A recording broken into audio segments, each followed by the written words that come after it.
മാതാപിതാക്കൾക്ക് വരും തലമുറയിലാണ് ആശങ്ക കൂടുതൽ. ഒരു സംശയം. വനിതയിലൂടെ ഒരാൾ സൈക്കാട്രിസ്റ്റായ ഡോക്ടർ CP സോമനാഥ് സാറിനോട് ചോദിച്ചത് എന്താണെന്ന് നോക്കാം. 8 വയസ്സുള്ള മകൻ കടലാസ് കത്തിച്ച് സിഗരറ്റ് ആണെന്ന് പറഞ്ഞ് വലിക്കുന്നു. പെപ്സിയിലും മറ്റും ഐസ് ഇട്ട് ചിയേഴ്സ് പറഞ്ഞാണ് കുടിക്കുക.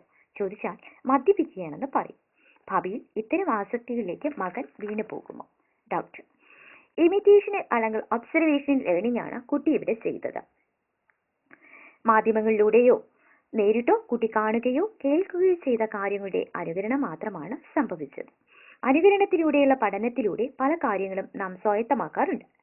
ഇഷ്ടപ്പെട്ട അധ്യാപകരുടെ ഭാഷാശൈലി മുതൽ സിനിമാ താരത്തിന്റെ വസ്ത്രധാരണം വരെ ഇതിന് ഉദാഹരണമാണ്. കുട്ടികളെ അനുകരിക്കാനുള്ള പ്രവണത കൂടുതലായിരിക്കും. പക്ഷേ ഈ അനുകരണ പ്രവണത സ്ഥായിയായി നിൽക്കുന്ന ഒന്നല്ല. എന്നാൽ പല കുട്ടികളിലും മറ്റു ഉയർന്ന തോതിൽ ലഹരി ഉപയോഗം റിപ്പോർട്ട് ചെയ്യുന്ന സാഹചര്യത്തിൽ കുട്ടിയെ ശക്തമായി നിരുത്സാഹപ്പെടുത്തുകയും വേണം. വീട്ടിൽ ആരെങ്കിലും മദ്യപിക്കുന്നവരാണെങ്കിൽ കുറഞ്ഞ പക്ഷം കുട്ടിയുടെ മുന്നിലെങ്കിലും അവർ ആ ശീലം ഉപേക്ഷിക്കേണ്ടതാണ്.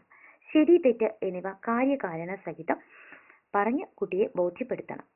മുതിർന്നവരുടെ ശീലങ്ങളെ ന്യായീകരിക്കേണ്ട. മദ്യപിക്കുകയോ പുകവലിക്കുകയോ ചെയ്യുന്നവരെ അടിച്ചാക്ഷേപിക്കുകയും വേണ്ട. ഓരോരുത്തർക്കും ദൗർബല്യങ്ങളും നന്മകളും ഉണ്ടെന്ന് പറയും. മദ്യപിക്കുന്ന അച്ഛൻ ഒരുപക്ഷെ നല്ല ആത്മാർത്ഥതയുള്ള ആളും മികച്ച കാര്യനിർവഹണ ശേഷി ഉള്ള ആളും ആയിരിക്കും. ഓരോരുത്തരും ഗുണങ്ങളും ദോഷങ്ങളും ഉണ്ടെന്നും ദോഷങ്ങളെ അല്ല നല്ല വശങ്ങളെയാണ് അനുകരിക്കേണ്ടതെന്നും പറഞ്ഞു കൊടുക്കേണ്ടത്. ഡോക്ടർ പറഞ്ഞത് വളരെ ശരിയായ കാര്യമാണ്. നല്ല വശങ്ങൾ മനസ്സിലാക്കി പ്രവർത്തിക്കാൻ ശ്രമിക്കുക. വനിത മെയ് 15, 2016 വന്നതാണ്. മദ്യപിച്ച് ക്ലാസ്സിൽ. 9ാം ക്ലാസ്സിൽ പഠിക്കുന്ന മകന്റെ ദുശ്ശീലമാണ് ഈ കത്തെഴുതാൻ കാരണം. ക്ലാസ്സിൽ മദ്യപിച്ചെത്തുന്നതായി ക്ലാസ് ടീച്ചറും കൂട്ടുകാരും പറഞ്ഞു. ഇതെങ്ങനെ പരിഹരിക്കണമെന്ന ആശങ്കയിലാണ് ഞാൻ. തൃശ്ശൂരിൽ നിന്ന് ചോദിക്കുകയാണ് വനിതയിലൂടെ. ഉത്തരം: 3 ഘട്ടങ്ങളിലായി കുട്ടിയുടെ മദ്യപാനം നിർത്താം. 1. മദ്യപാനത്തിന്റെ ദോഷവശങ്ങളെക്കുറിച്ചും അടിയന്തരമായി അത് നിർത്തേണ്ടതിന്റെ ആവശ്യകതയെക്കുറിച്ചും കുട്ടിക്ക് ബോധവൽക്കരണം, അതായത് സൈക്കോ എഡ്യൂക്കേഷൻ നടത്തണം. 2. ആരുടെ പ്രേരണ മൂലമാണ് അല്ലെങ്കിൽ ഏത് സാഹചര്യത്തിലാണ് മദ്യപാനം തുടങ്ങിയതെന്ന് കുട്ടിയോട് തന്നെ ചോദിച്ച് അനുനയത്തിൽ മനസ്സിലാക്കണം. കുട്ടികൾക്ക് മദ്യം കിട്ടുന്ന സാഹചര്യം തടയുകയും വേണം. വീട്ടിൽ മാതാപിതാക്കൾ തമ്മിലുള്ള കലഹത്തിനോടുള്ള പ്രതിഷേധവും പ്രതികാരവുമായി മദ്യപാനം തുടങ്ങിയ കുട്ടികളുണ്ട്. അത് കൗൺസിലിങ്ങിലൂടെ പരിഹരിക്കാൻ സാധിക്കും. 3. മദ്യപാനത്തിലേക്ക് തിരിച്ചു വരുന്ന സാഹചര്യങ്ങൾ തടയണം. കുട്ടിക്ക് താല്പര്യമുള്ള കലാകായിക വിനോദങ്ങൾക്ക് അവസരം ഒരുക്കണം. ഇവ ഫലം കാണുന്നില്ലെങ്കിൽ ലഹരി വിമോചന ചികിത്സ ആവശ്യമാകും. എന്നാൽ നമുക്ക് ചിന്തിക്കാം, ഒരാൾ ഹോസ്റ്റൽ ഒരു ചുമയോ മറ്റൊരു രോഗമായി ചേർന്നാൽ ആദ്യം എന്തായിരിക്കും ഡോക്ടർ കേൾക്കുക? നിങ്ങൾ പുകവലിക്കുമോ, മദ്യപാനം ഉണ്ടോ എന്നീ സംശയമായിരിക്കും ആദ്യം ചെയ്യുക. കാരണം എന്താണ്? രോഗങ്ങൾ പലപ്പോഴും അങ്ങനെയാകും. മലയാള മനോരമ ന്യൂസിൽ വന്ന ഒരു വാർത്ത നോക്കാം.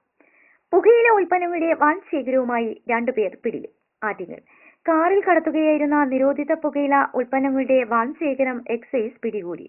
കാറിൽ ഉണ്ടായിരുന്ന 2 പേരെ കസ്റ്റഡിയിലെടുത്തു. 3 ലക്ഷത്തോളം രൂപ വില വരുന്ന 12,000 പാക്കറ്റ് നിരോധിത പുകയില ഉൽപ്പന്നങ്ങളാണ് പിടിച്ചെടുത്തത്. പൂവൻപാറ പാലത്തിന് സമീപത്തു നിന്നാണ് പിടിച്ചെടുത്തത്.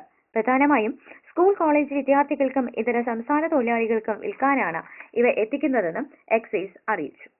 July 31 Sunday 2016. Malayala Manorama news. ഇതിൽ നിന്നൊക്കെയും നമുക്ക് മനസ്സിലാക്കാൻ കഴിയുക എന്താണ്? വിദ്യാർത്ഥി സമൂഹത്തിനാണ് ഇത്തരം ബോധവൽക്കരണം കൂടുതൽ അനിവാര്യം. അവരാണ് നാളത്തെ തലമുറയെ വാർത്തെടുക്കാൻ നല്ല പരിശീലകർ. ഇത്തരം വിപത്തുകളിൽ അടിമയാകുന്നത് കൂടുതലും പുതിയ തലമുറയാണ്. സ്കൂൾ കോളേജ് പരിസരങ്ങൾ ലഹരി പദാർത്ഥങ്ങൾ വിൽക്കുന്നത് കർശനമായും നിരോധിക്കുക. കഴിഞ്ഞ മുഖ്യമന്ത്രി ഉമ്മൻചാണ്ടി സാറിന് അയച്ച മെയിലിൽ ആവശ്യപ്പെട്ട ഒരു സോഷ്യൽ ഇഷ്യൂ ഇതാണ്. ഒരു മെഴുകുതിരി നാളം കൊണ്ടാകാം 1000 പേരുടെ ജീവൻ രക്ഷിക്കാനും കണ്ണു തുറപ്പിക്കാനും സാധിക്കുന്നത്. നമ്മുടെ നാടിൽ സമൂഹത്തെയും വിപത്തിലേക്ക് നയിക്കുന്ന ലഹരി പദാർത്ഥങ്ങൾ ഉണ്ടാക്കാതിരിക്കുക, കൊടുക്കാതിരിക്കുക, വിൽക്കാതിരിക്കുക, മറ്റുള്ളവരെ അത് ഉപയോഗിക്കാൻ നമ്മൾ പ്രേരിപ്പിക്കാതിരിക്കുക, നമ്മളും അത് ഉപേക്ഷിക്കാൻ പരിശ്രമിക്കുക. എങ്കിൽ നമുക്ക് കാണാൻ സാധിക്കും നല്ലൊരു നാടിനെ, സമൂഹത്തെ. അങ്ങനെ ഒരു ദിവസം കാണാനായി നമുക്കാകുമോ? നിങ്ങൾ തീരുമാനിക്കുക.